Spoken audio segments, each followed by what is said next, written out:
Hello everyone! As you saw from my last video, my plant collection has taken a bit of a hit recently. I've never been forced to step away from plant care completely for so long, but as a result, up until recently there were plants that hadn't been watered for months, were riddled with pests, and are just presenting so many issues that I still need to deal with. I mentioned that there were a lot of plants that sadly haven't been savable and I've had to give up on, so today I'm going to take you through all of the ones that haven't made it. Unfortunately, I think there's about 40 in total that have died or are on the edge of death. But first, if you're new here, hi, my name's Claire and this is Yoli. I make videos all about houseplant care, sharing tips and tricks I've learnt over the years to help keep your plants happy and healthy. And if you've missed a chapter and are wondering why my plants are looking so awful, then surprise, I'm pregnant with twins, hence the rapid expansion. I know, utterly bonkers, but very exciting. I've had a bit of a rough ride so far with my pregnancy, and even these last couple of weeks as I've started to get back to more normal activities, I've had a lot of ups and downs. There was a day that I forgot to take my anti-sickness meds, for example, and I ended up back on the sofa feeling like actual death. So we're still just taking things one day at a time. As I've started to get back to plant care though, I've also slowly started to build my own self-care routine back up too, which feels really good and is helping me feel more like myself again. I've been partnering with FOREO for almost 2 years now, and if you're a regular on my channel, you'll know just how much I love this little device, their UFO 3. It's a deep facial hydration device that not only makes your skin look lovely, but just feels really pampering to use. You might remember I tracked my progress when I first started using it, and the results were fantastic. One of my best friends also uses the FAQ 202 by FOREO, and we like to schedule little pamper days together from time to time. The silicone mask uses different colours of LED light to target a variety of skin concerns, such as dryness and redness to acne and wrinkles. Both devices are also easily controlled from an app on your phone and are super simple to use. To celebrate International Women's Day, you can use my code JH30 at the checkout to get 30% off almost all FOREO products, including items on sale. So if you've been interested in giving it a go, now is a very good time. As always, thank you so much FOREO for partnering with me and for helping me start to build a self-care routine back into my life. But for now, grab a cuppa and let's get back to why we're all here, taking you through my plant losses from the last few months. I'm not gonna cry. So I hope you enjoy it. Let's get into it.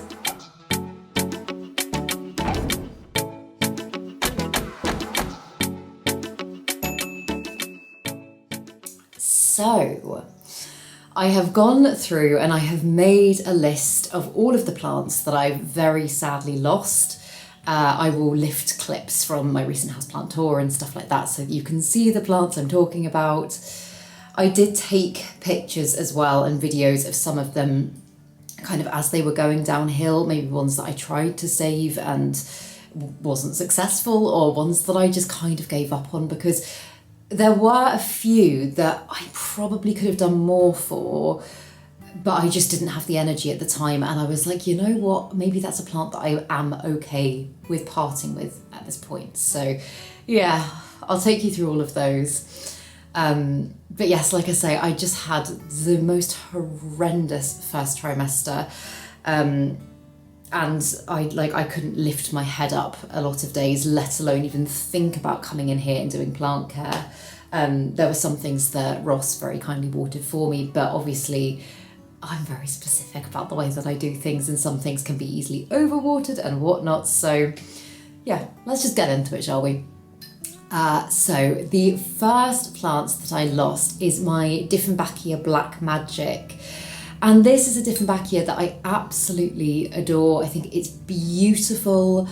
I wouldn't say it's the easiest type of Dieffenbachia I've ever grown. It's one that over the years did give me grief. It just, like, there were things that went wrong with it. It was really prone to thrips. So when it actually started going downhill this time, again, I kind of saw it and I was like, oh, I'm just gonna let that one go. Like, I know that's one that I've tried so hard to keep alive at various points over my years owning plants, and it just felt like the right point to just go, you know what, maybe it's time. I part ways with that plant. So although I feel quite sad when I come down the stairs now and I don't see it at the bottom, because it was just stunning. It had those gorgeous dark velvety leaves, that beautiful, beautiful white kind of central vein coming down the middle. I feel like I do get that fix from other plants in my collection. And yeah, I'm just gonna have to start thinking differently about things and doing things a little bit differently, and I guess just kind of making this space although it already is my primary planty space, my kind of everything space, and being a little bit more conservative in my approach plant-wise in the rest of the house. So yeah, that's one that I'm really sad about, but not as sad as others. And then the second one on this list is my Anthurium magnificum crystallinum hybrid. And oh my goodness, I'm just looking at it here, and it was a beautiful, beautiful plant. I say magnificum crystallinum hybrid. There are actually two potted in the pot together in the clip that you'll see. I think it was just a pure crystallinum, and then the really big one is the magnificum cross. Both of those, very sadly, have not made it. That's actually a plant that I haven't thrown in the bin. It's outside at the moment because its leaves completely shriveled. It was like an absolute crisp. And then I noticed it had black thrips on it as well. So I was just like, get that plant outside. Thrips have got to the rest of my collection, but I don't want them spreading if I can help it. So it's outside my back door, perhaps with a good lop back and a repot and some root rehabbing, it might be savable. But it's one that I'm kind of like, do I want that plant? Do I actually want it? Like, yes, it's gorgeous, but I don't know. Like, there's some that I was sadder than others about when they started going downhill. And with that one, although I was sad, I think perhaps I was more sad that that plant, that there wasn't something like lovely and green filling that spot on the shelf, which to me kind of says a lot. So maybe I'll see how I get on without that one for the time being. Maybe even take it to another plant swap. I'm going to a plant swap in a couple of weeks' time. So yes, but that's one that, as I say, hasn't really made it.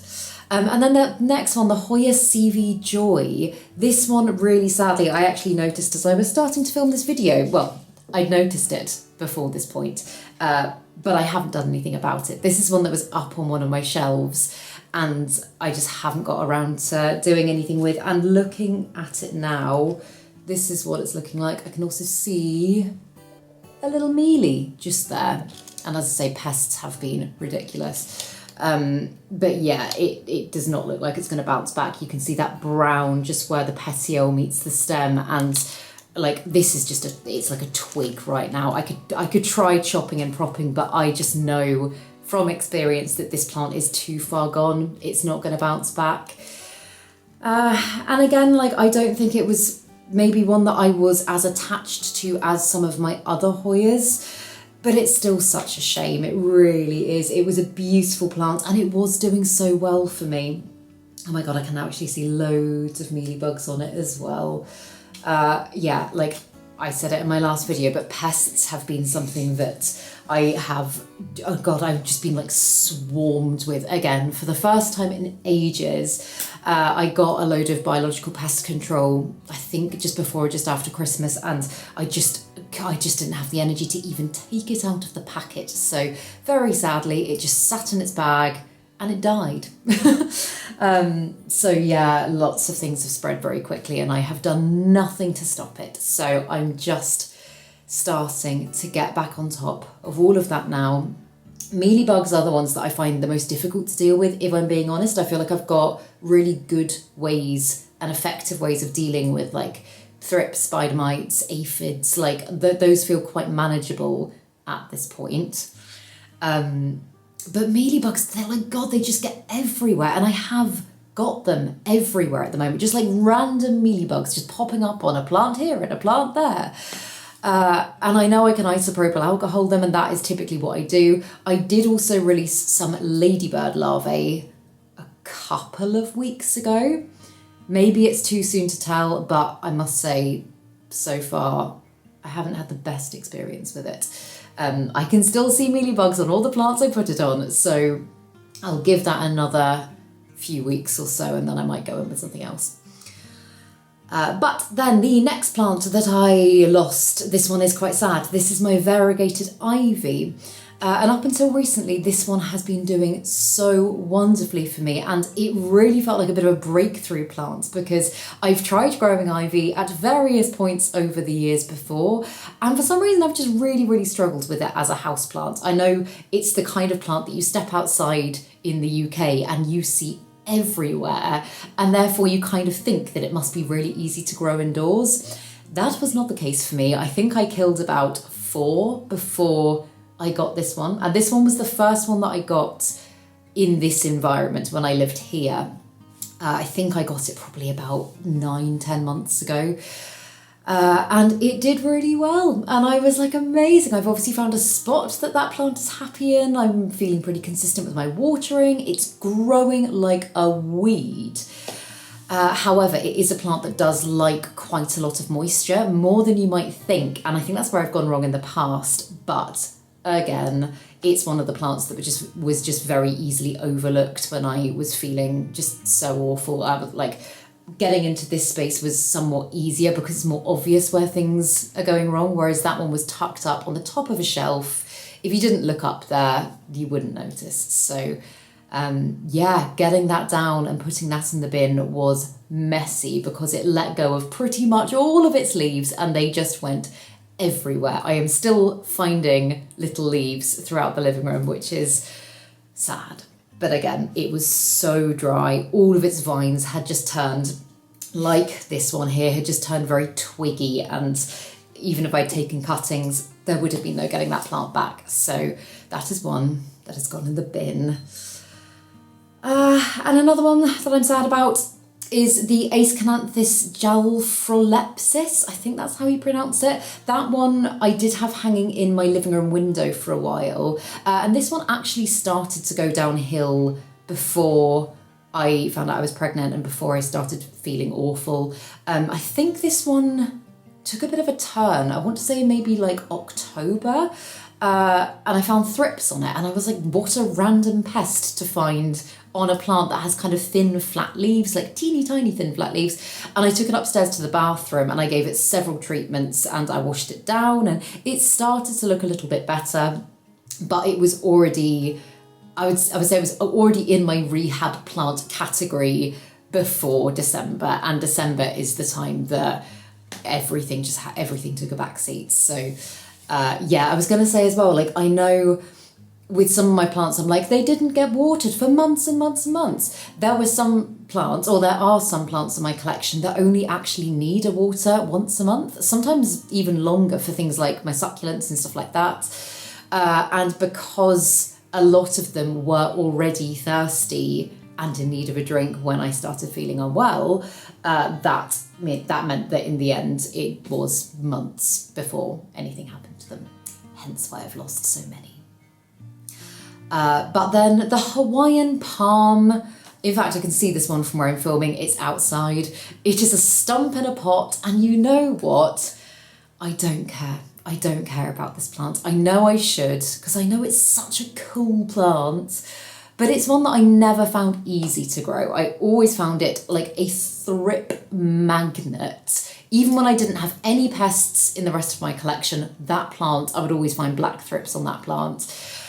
And I don't know, I just didn't find it particularly rewarding to grow. So yeah, I'm not gutted about that one. Like I say, I've hung on to it. I haven't put it in the bin. It is outside. I don't realistically know whether there's much chance of that plant bouncing back just because it's been outside for the last 3 months. It's been outside when it's been frosty, and it's obviously I think it's a semi-succulent. So yeah. I will see what the roots look like. If I think there's any hope there, I'll take it to another plant swap because it's not one that I want. So yeah, not too sad about that one. And then this next one I am sad about and I feel bad about as well. This is a little aglaonema called Aglaonema Tom's Pride, and I didn't have this one very long. Emma got this one for me, October, November time. We did a little Grow Tropicals haul for each other. I bought some plants for her that I thought she'd like, and she did the same for me. And this is an Aglaonema that I had never seen before, and I love Aglaonema so much. And I was really excited to grow it. And I did a repot and chat towards the end of the year last year, and I realised it didn't have a particularly good root system. So I put it into sphagnum moss to try and kind of get some new roots going. And yeah, obviously being in moss needs to stay hydrated, and that just dried out so quickly. And by the time I came back to that plant, the plant was dead.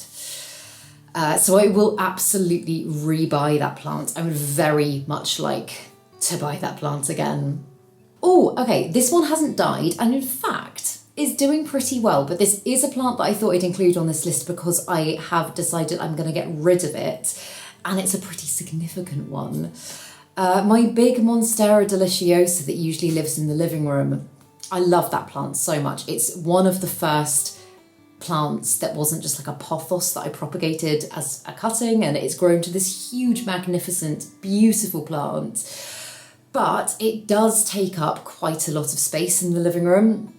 We've actually, since the Christmas tree's gone, we put some shelves that we had upstairs there, and we're like, it's really useful to have more storage there for like living room stuff, Ross's little monsters that he makes, books, like all that sort of stuff. And obviously we're going to have 2 babies soon. So I think clearing a little bit of practical space is a good idea. And like, because that plant is just so big, I can't realistically, okay, I did have one idea, but this is probably silly.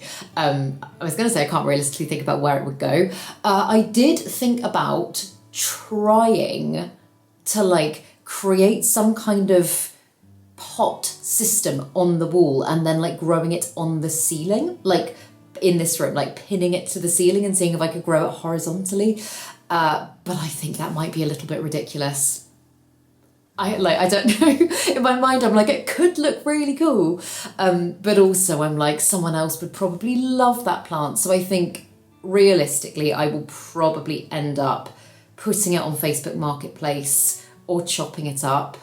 And again, taking cuttings to the plant swap. So I'm going to need to make some big decisions in the next couple of weeks. But yeah, that is one, sadly, that I have decided to part with. Another one that died that I don't really care about is my Aescananthus lobianus, something like that. I think Emma gave me cuttings of this like a year ago or something, and I put it into a little planter that Ross had made, and it was on the mantelpiece, and it looked really pretty there. It looked really pretty, and it went really well with the planter, but I actually don't think I cared that much about the plant. I think it was more of like, just like a decorative thing that I quite enjoyed.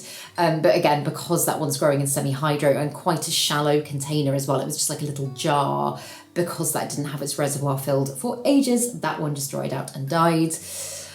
So yeah, it's probably one I won't be replacing, along with actually just various propagations. I won't take you through all of them, but oh God, I just had so many propagations, like water props that had dried out, moss props that had dried out, like just propagations that hadn't been tended to. Also, annoyingly, I don't know how this has happened, but I've got a few prop boxes that the lids clearly weren't completely sealed on them. Because you know the box that I made, and I'll put some clips in, but you know the box that I made of things that I tried to mount to pieces of cork bark that I was going to put into my cabinet. Loads of those have just dried out and died. And I don't know how that's happened. I'm like, did I not put the lid back on properly? But yeah, that's such a shame, because I was like, those feel like, because they're sealed, although they weren't, it felt like they should be safe. So yeah, I have lost some props as well. I've also got quite a lot of things in my propagation boxes that I haven't gone through yet. I'll probably do this in a video actually. But I've got quite a lot of things in my prop boxes that I'm ready to part with. Things that I'm like, I don't have the energy to grow you, or I just don't care enough. My shelves behind me have got such massive gaps on at the moment, and everything feels really sparse and really weird. But yeah, I think just clearing a little bit of space for the time being is a good idea. And then if I see something and I fall in love with it, then I can bring it in and not have to worry about, God, will I be able to care for this plant? So yes. Then variegated spider plant. This one, yeah, like again, I know spider plants are like very common plants and I can absolutely get more. But it, yeah, just dried out. And again, I think I put a clip in at the beginning of this video. It is just like dried grass right now. No bringing that plant back. It was due for a repot anyway. And there was actually a reason that I was saving it to repot for part of a project that I'm working on at the moment. Sadly, that plant won't be able to be used anymore, but I'm like, if I'd repotted it, maybe it would have been okay, because obviously it was just so rooty. It drained any moisture from the substrate really, really quickly. But yes, didn't do that. Oh, this is sad. This is really sad. My Epipremnum aureum, my pothos, my big, beautiful pothos that was in the kitchen has died. That one was, again, going downhill before December. I think I did a November walkthrough of my plants and I showed that one looking very unhappy then. Yeah, just it wasn't the right spot for that plant and I didn't have the energy to do anything about it. However, I did take a cutting of that plant when I first found out I was pregnant. And actually I should really divide that cutting now that I know it's twins, because what I would like to do is I'd like to track the kind of how I grow with how the plant grows, and then when my babies are born I can be like, oh, these are their plants. Yeah, I should really take a second cutting. But yes, so I've still got a little part of that plant and it will hopefully be a very special one. Then, oh, this is a shame. This one is the Plectranthus sp. Galgaleo, and this one is the plant that I didn't show that much on my channel, but I always used to say it was like a party trick plant, because you could show it to someone that had no interest in houseplants and they'd go, what? Because it smelled like weed. Like if you just like rubbed the leaves and smelt your fingers, it smelled just like cannabis. And I just thought that was quite fun, and I was like, it's not related in the slightest, but people just seem to find that quite interesting. So it was a fun plant to have, but again, just dried out. The little euphorbia that I had in the kitchen, not that fussed about that. Again, that was a propagation. I've got more of that plant. All the little succulents that I had in the cups in the kitchen. In fact, a lot of them are still in there, but I think because I put them all in there to propagate and they looked so pretty, but because I shallow planted them in not much soil, although they're succulents and although they don't need a huge amount of water, they just dried out, and I've got so many that have either started to rot, turned to mush, or have just died. So lovely idea, but I think I need to do, like, if I do plant stuff in those little cups again, I just need to be more on it with watering, because you think succulent and you think, oh, you'll barely need to do anything. And you do need to do something, especially when you've got sun coming through the window and whatnot. So yeah, I love my little cup collection, and I love the fact that it was planty, but I think I might just do select few in my little cups for now. Yeah, I haven't really decided, but a lot of those are no more. And then my Peperomia obtusifolia. This one, again, I'm pretty sure I could have saved this plant if I was feeling better, but I think the damage was actually done before I started having morning sickness. I let this plant get way too dry and I watered it. And then I think because the roots were so dry and then it had like a sudden hit of water, it just started turning to mush, and I should have like taken some leaf cuttings and propagated it, or maybe seen if I could do like a hydrogen peroxide treatment on the roots and rehab them. And anyway, I didn't do any of this, so the whole plant just turned to mush basically, which again is a shame because it's a beautiful plant and it's one that I really like, but it's, yeah, again, it's not one that's making me feel overly sad. And then the neon pothos as well that I had in the kitchen. Again, I've taken some cuttings of that one and I've put them in water, but that one, yeah, just shriveled, died. It was due for a pot upgrade anyway. Yeah, I feel very confident that I'm going to be able to bring that plant back just because it's a pothos, it props very easily. But it is a shame because it was just so lovely. It was doing so well in that spot. And then the next one I've put on the list, I actually, because I made this list the other day, I hydrated this plant last night and I actually think it's fine. So this is the Anthurium peltigerium. I wasn't familiar with it until recently. It's another one that Emma got for me. It's got a Mealybug on it. Damn Mealybugs, look at the back there. Ew. But I thought this plant was an absolute goner. You should have seen it 24 hours ago. It was flopped over and it was like paper thin. Again, I think because it's in such a teeny tiny pot, when that soil dries out, it just dries out so quickly. And I was like, how sad. I was really excited about this one. So I just soaked it in water for like an hour last night and it's looking so much perkier today. So I take that back. This plant is fine. I do think it needs a pot upgrade very quickly. You know what? And I was going to say and actually check on the roots, but the roots remarkably are fine. I'm amazed. I really, really thought that plant was a goner. So yes, that one is hopeful. What isn't so hopeful though is my Anthurium Crystal Hope. That one has no foliage anymore and that's such a shame because it was doing so well and its foliage was so beautiful. I've lopped all of the foliage back. The root system looks okay, so I am hopeful that the plant might regrow. Because the root system was so dry, again, there is a chance that when it like starts taking in moisture again, it could rot. It's too early to tell at this stage, so I'm keeping my fingers crossed and I very much hope that the Crystal Hope will be okay. If it isn't, that is definitely an Anthurium I would rebuy. I found it so rewarding to grow, so quick to grow. It was one of my easiest Anthuriums. So yeah, I'm really sad about that one. My Epipremnum Global Green as well. Again, I think this also just came down to the fact that this is another plant, similar to the Neon Pothos and my Golden Pothos. This is another plant that I should have pot upgraded sooner. I knew it needed a repot. But because Epipremnum is so hardy, I was like, I'll leave it. And I put it off. But I was watering it a lot for that reason. And then obviously, like, it, just dried out and like all the leaves started dying off. And I could have taken, I guess, 1 million cuttings of that plant and kind of got it going again. I didn't. Maybe I should have done, but yeah, I just threw that one.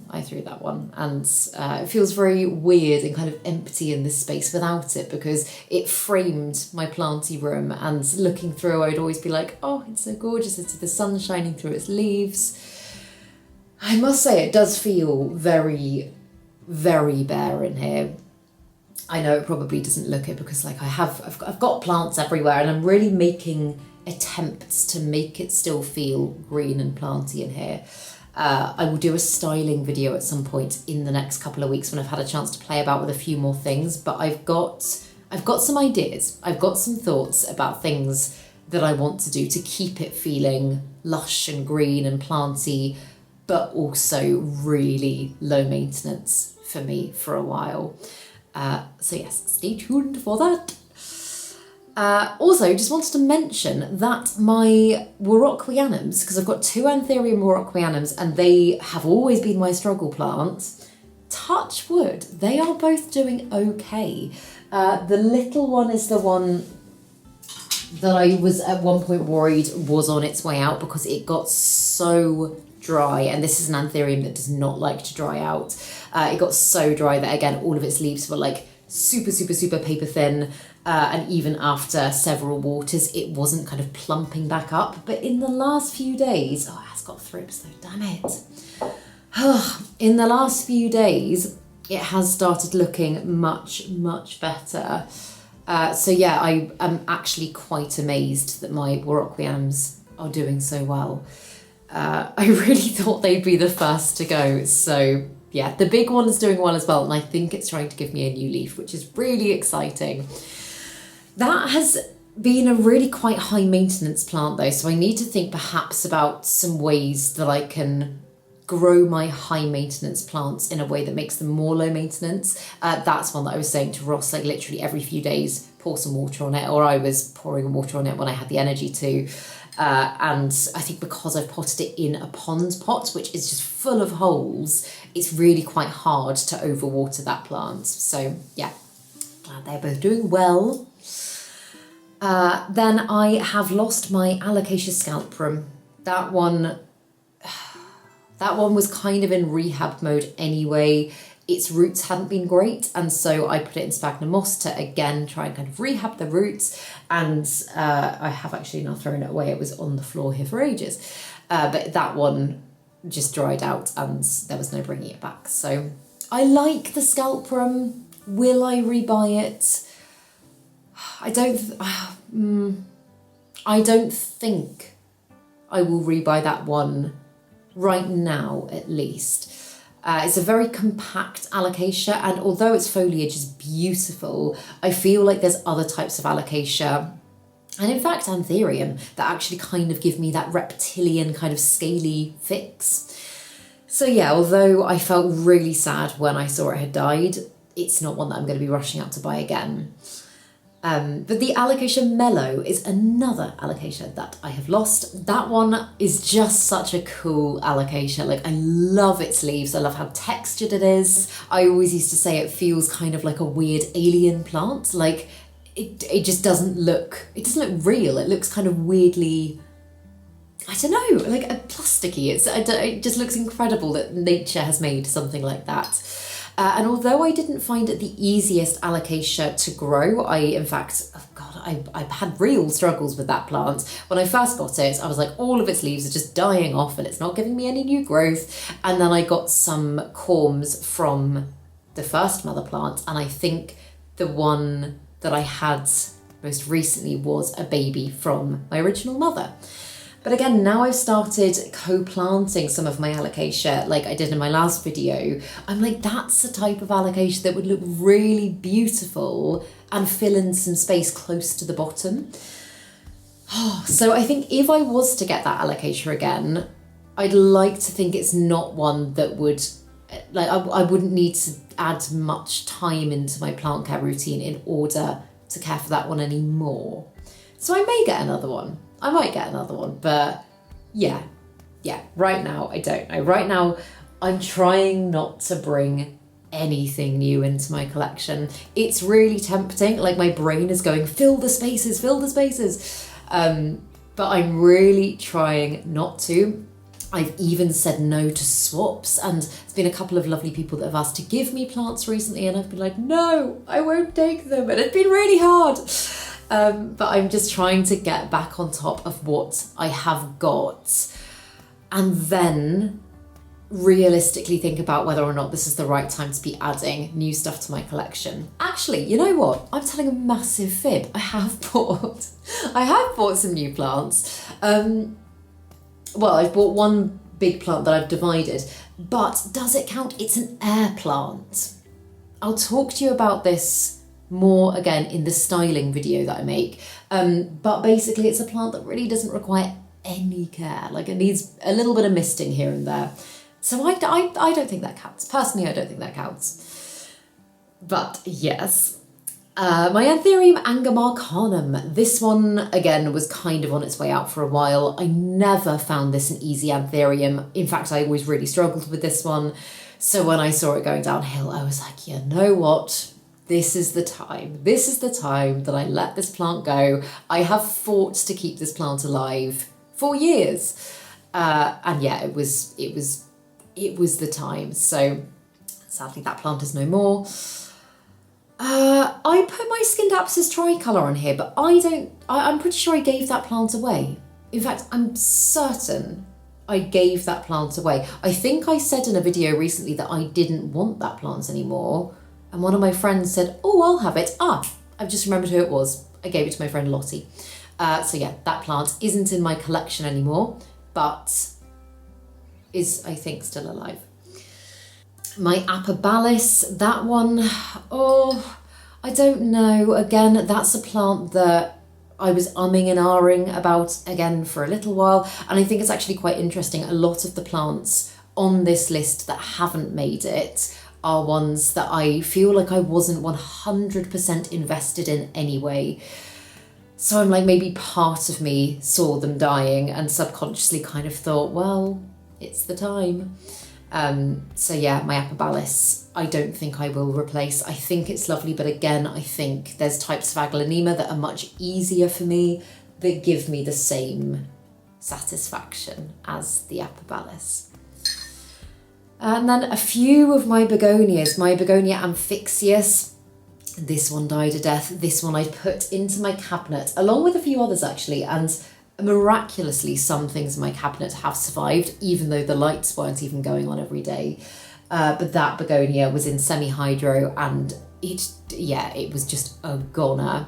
As was my begonia Maui Haze, which is one that I thought was so beautiful, but I like, it was a plant that I was given and I don't think I would have bought for myself, primarily just because I'm not the biggest fan typically of like really like bright pink, like to me slightly garish plants. I can appreciate their beauty, and actually, you know what, outdoors I'd love them. Like if I could grow pink begonia in my garden, I absolutely would, and I probably can actually.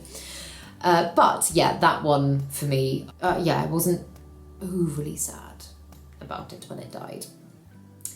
The begonia Leucoana, again, I can't remember if this one was already pretty much a goner before I got sick, but it's gone. It's gone and I don't miss it. I think if I was to grow that begonia again, I would grow it in a terrarium. I've heard they get on really well in a terrarium. I know Ben Worcester Terrariums, he has got several in terrariums and they look beautiful. So I think I'd grow it like he does if I was to get that plant again, but right now, not for me. The Dracaena Milky Way as well. This is one that I loved, absolutely loved, but did start going downhill, I want to say like October time, and I actually chopped the plant up and decided to try water propagating it, which might have been a rogue choice in hindsight. I think I should have gone sphagnum moss. Either way though, I don't think the plant would have survived because the sections that I had, the water dried out, the propagations died, and the same I think probably would have happened if I'd put it in sphagnum moss. So yeah, sadly don't have that one anymore. I would buy that plant again. I had a lot of fun growing that plant and it brought me a lot of joy. So yeah, I don't think I'm going to be rushing out. Well, I'm not rushing out to buy anything at the moment, but I would definitely grow that plant again because it excited me. Then my Hoya Croniana Super Silver. I mentioned in a couple of videos recently actually that one just wasn't doing great, and I think the issue was in the roots. I think perhaps, I don't know, like something was going on with the roots because all of the leaves, no matter how much I watered that plant, were just like flat and deflated. You know, when people talk about like doing the taco test with Hoyas, which I don't ever think you should do, by the way. I don't think that's a good watering hack. But yeah, all of its leaves were just so floppy and like thin. It didn't even feel like a Hoya. And I tried not enough. I didn't try enough to bring that plant back. But yeah, I eventually just kind of went, you know what, and now all of its leaves are starting to drop. I haven't done anything about it. It is past the point of no return, so that one very sadly went in the bin. I would absolutely buy that Hoya again. I love it. I think it's beautiful and I've had so much success growing it in the past. So yeah, I did feel sad about that one, but I felt like I was kind of fighting a losing battle towards the end. And this is just kind of like a little side note, but my Anthurium pallidiflorum, as you can see, is still, it's going, I don't want to say it's going strong, it is still going behind me. It hasn't put out any new growth in the last few months, which for that plant is very unusual, but again, it hasn't been watered properly. It's got very curly leaves despite the fact that I have hydrated it. But the saddest thing for me was that I've lost a load of berries that were on that plant. I had an infructescence that had given me loads of berries and I'd harvested lots of them and I sent them out to people on my Patreon, and I was keeping some back to send out this year. when the mad kind of rush of Christmas was over, and perhaps to people that didn't receive their berries and all that sort of stuff. And I've still got the infructescence, and I'll put a clip in, but all of the berries are just so dead, dry and dehydrated. Yeah, I do not feel confident that any of them would grow. I feel like they'll probably rot. So I'm going to keep them back, and I'm going to try and grow them myself.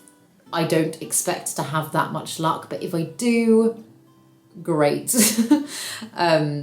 But yeah, I plan to keep pollinating that plant. So yeah, that was just quite sad though.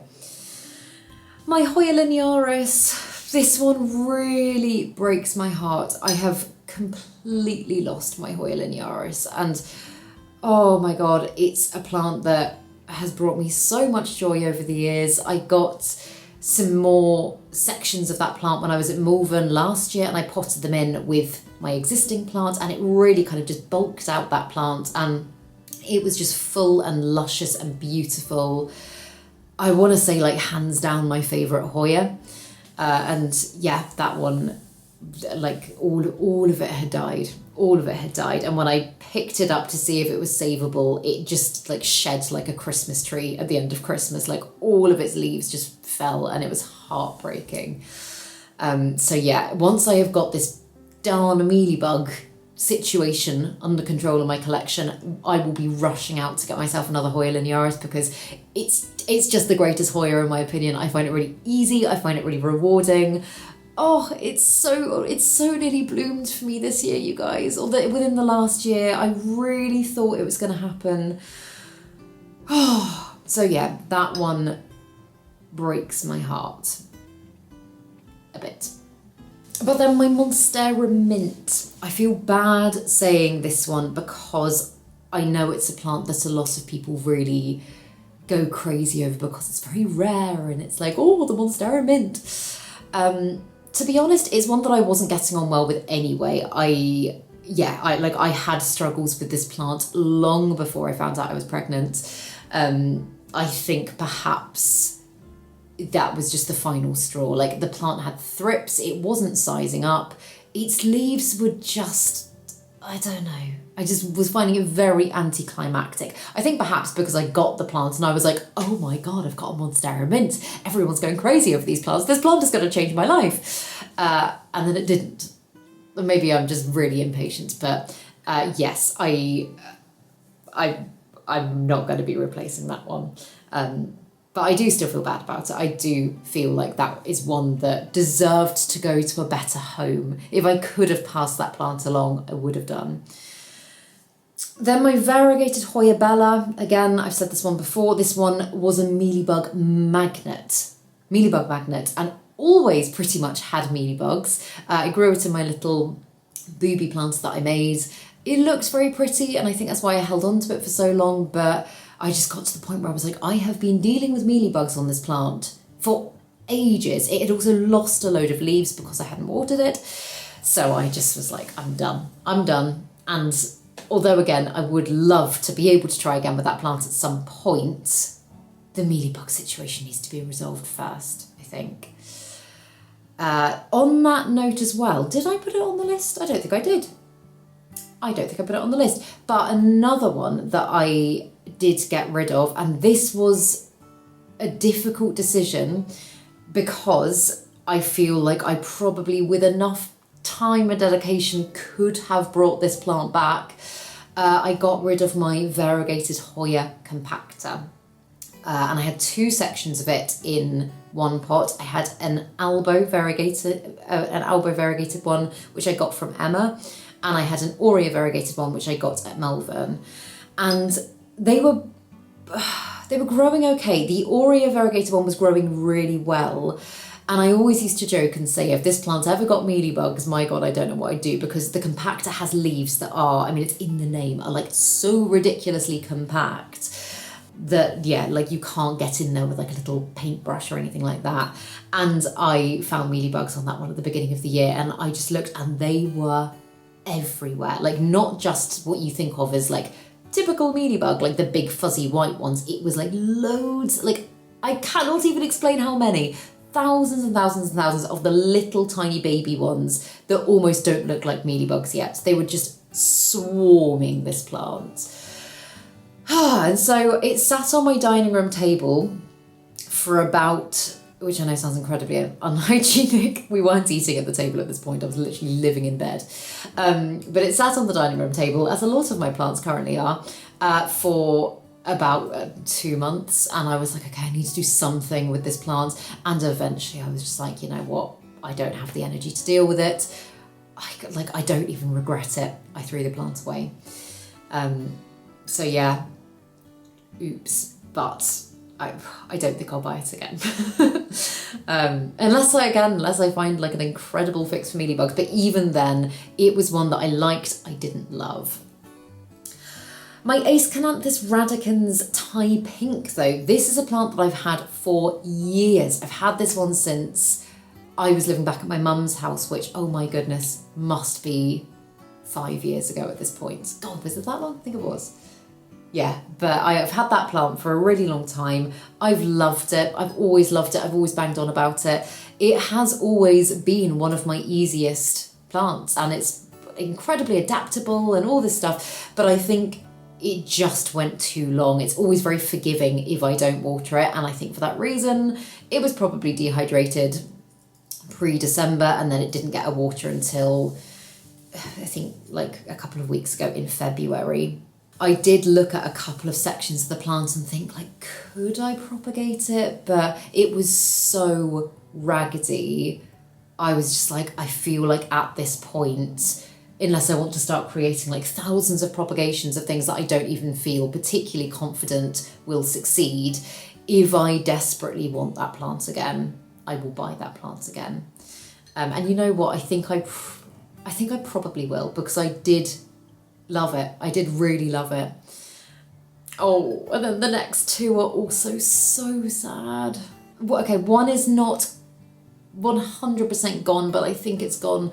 My Drymonia chiribagana, which is arguably one of my favourite plants of all time. This one, again, was struggling pre-Christmas, but like I was growing it in moss because that's the best way I've ever found to grow this plant. And again, moss dries out really quickly. I have taken some cuttings of that plant, like when I say cuttings, like bare stretches of stem, and I do hope I can get it to bounce back because I love it so much. I love it. But yeah, I had to throw the majority of it away because again, it had just turned to like woody, twiggy, unpropagatable mush. So yeah, that absolutely broke my heart, and I do hope I'm able to get it back, but it's going to be a long time coming if I can. And another one that I'm so sad about is my Peperomia Hope. Again, like, oh God, you guys know how much I love my Peperomia Hope.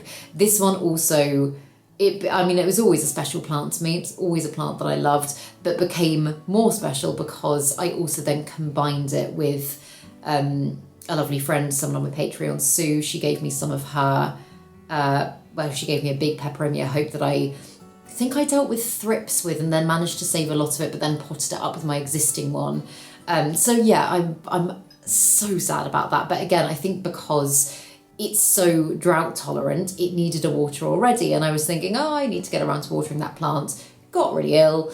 And yeah, it just, turned to nothing. And I did a little while ago take some cuttings of that plant. So I've got like a few leaf cuttings in a prop box, which I guess I can add to the next Peperomia Hope that I get, because I will be getting another one. I love that plant.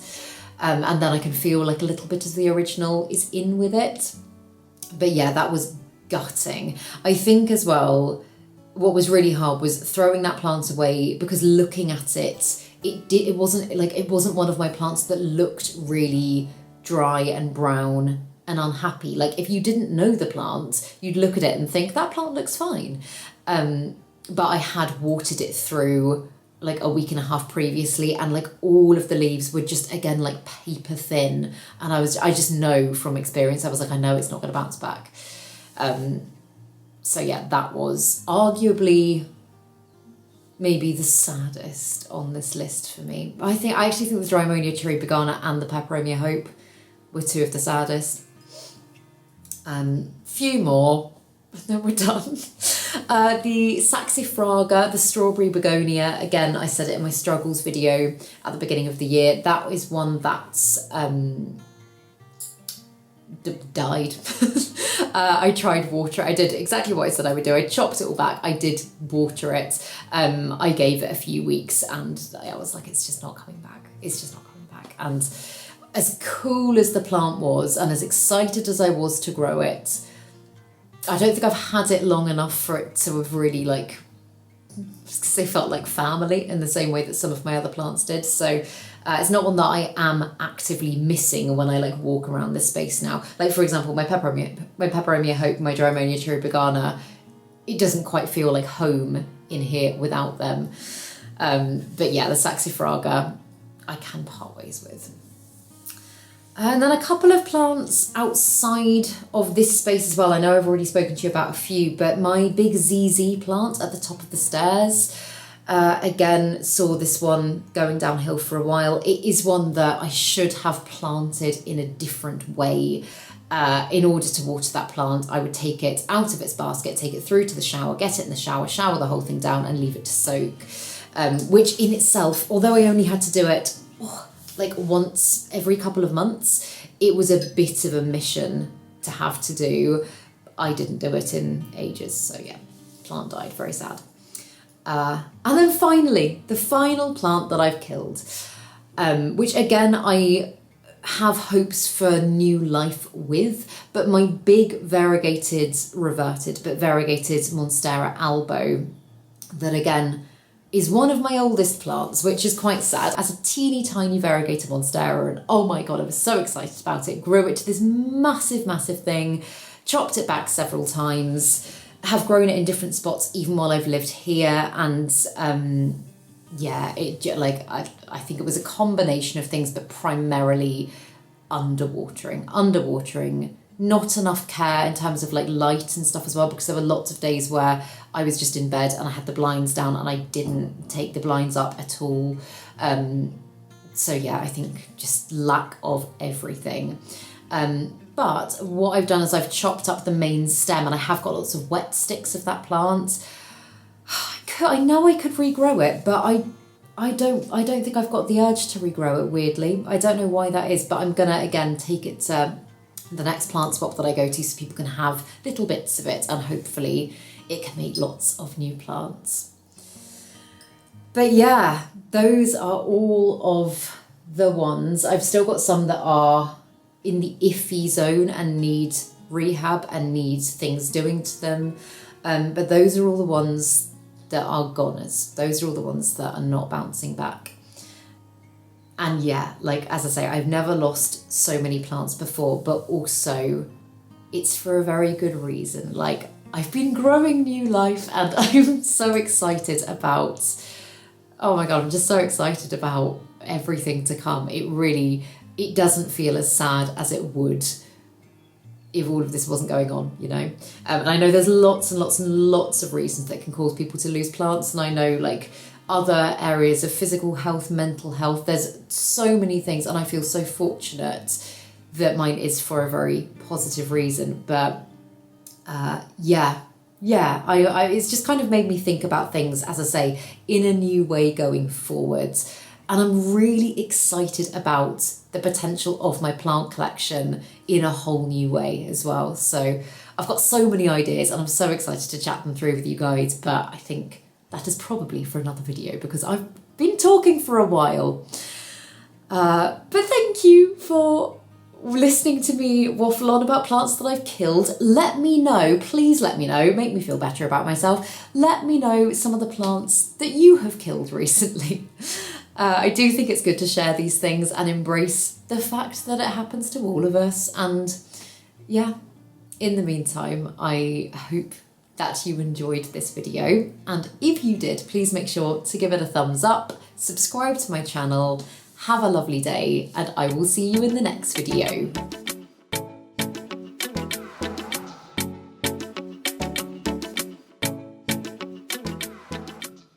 Stay sexy, plant lovers.